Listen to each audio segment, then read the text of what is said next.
എന്നൊക്കെയാ പരിപാടി? നമുക്കിന്ന് റേഷൻ കടയിൽ സപ്ലൈക്കോയിലും പോയാലോ? വായോ. അങ്ങനെ ഞങ്ങൾ ഗൈസ് പൊക്കോണ്ടിരിക്കുകയാണ്. ഞങ്ങൾ പോകുന്ന വഴിയാണ് ഈ കാണുന്നത്. അങ്ങനെ ഞങ്ങൾ റേഷൻ കടയിൽ എത്തിയിരിക്കുന്നു ഗൈസ്. എൻ്റെ അനിയത്തിയാണ് പോയി മണ്ണെണ്ണ മേടിക്കാൻ പോയേക്കുന്നത്. എന്നെ തട്ടിമാറ്റി അവൾ മേടിക്കുന്നു. ഇതാണ് ഞങ്ങളുടെ വഴി ഗൈസ്. നിങ്ങൾ കണ്ടിട്ടുണ്ടോ എന്ന് പറയണേ എവിടാന്ന്. പിന്നെ ഈ കാണുന്നതാണ് ഞങ്ങളുടെ റേഷൻ കട. എനിക്ക് അരി കിട്ടി, എല്ലാം പെട്ടതായിരുന്നു. അരി എല്ലാം മേടിച്ചു, അടുത്ത അരി മേടിച്ചു. എല്ലാം കുറച്ച് കുറച്ചാണെങ്കിലും നമുക്കുള്ളത് നമ്മൾ മേടിച്ചെടുത്തു. ഇനി അതെല്ലാം മേടിച്ച് ചാക്കിലാക്കി സഞ്ചിയിലൊക്കെ ആക്കി എടുത്ത് വെക്കാൻ പോവാം. ഇനി മണ്ണെണ്ണ ഉണ്ടെന്ന് പറഞ്ഞു. അപ്പോൾ മണ്ണെണ്ണ ഞാൻ കുപ്പിയൊക്കെ എവിടുന്ന് എടുത്തോണ്ട് വന്ന് കുപ്പിയിലൊക്കെ മണ്ണെണ്ണ എടുത്ത് വെച്ച്.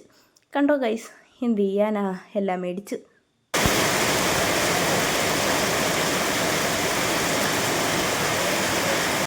പെട്ടെന്ന് മഴ പെയ്തു, ഞങ്ങൾക്ക് വീട്ടിൽ കയറേണ്ട വന്നു. റെയിൻ കോട്ടും ഇല്ലായിരുന്നു ഗൈസ്, അതുകൊണ്ട് നനഞ്ഞു. ഞങ്ങൾ ബാക്കി ബ്ലോഗ് പിന്നീട് തുടരും.